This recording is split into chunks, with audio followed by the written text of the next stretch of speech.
First up tonight, the mayoral candidates in the Springs. They're spending thousands of dollars on campaign signs leading up to next month's election. But we're finding out tonight that money heading out of state. It's not staying local.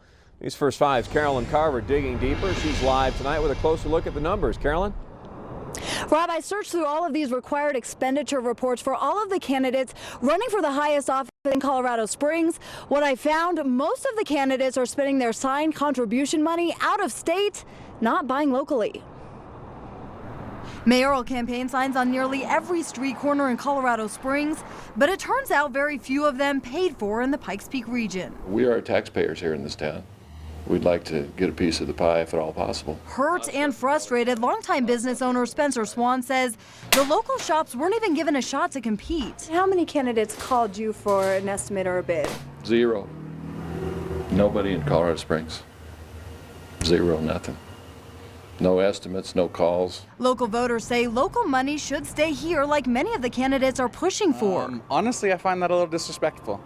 I think one of the huge problems right now is that America has chosen to outsource everything, and when you have local candidates that can't even produce their signage in a local market, it's a little disappointing. They say they spend local, they want to bring jobs here to Colorado Springs, and they're running for Colorado Springs. They should be leaving it all here at Colorado Springs.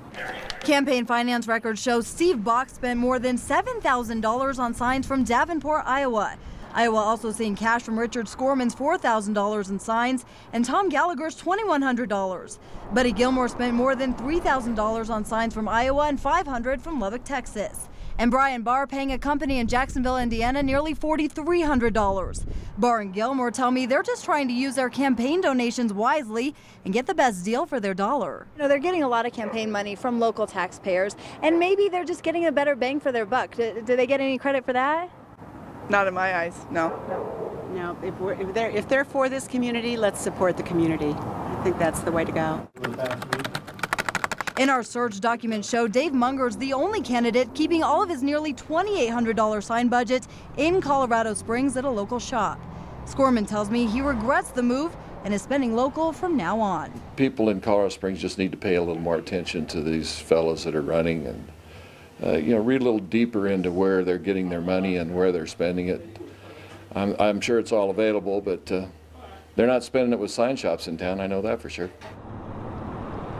Rob, many of the candidates also spend some local money on signs, but just a couple $100s here or there. Again, the majority of the sign funds were spent out of state. Reporting live in Colorado Springs, Carolyn Carver, News First 5. Carolyn, thanks. The Colorado Secretary of State has assigned watchdogs to the April 5th Springs municipal election. The city clerk says she welcomes the oversight because she wants a fair and transparent election. The Secretary of State decided to add oversight after numerous candidates and the clerk requested it. Workers from the Secretary of State's office will observe all the processes in preparing for that election as well.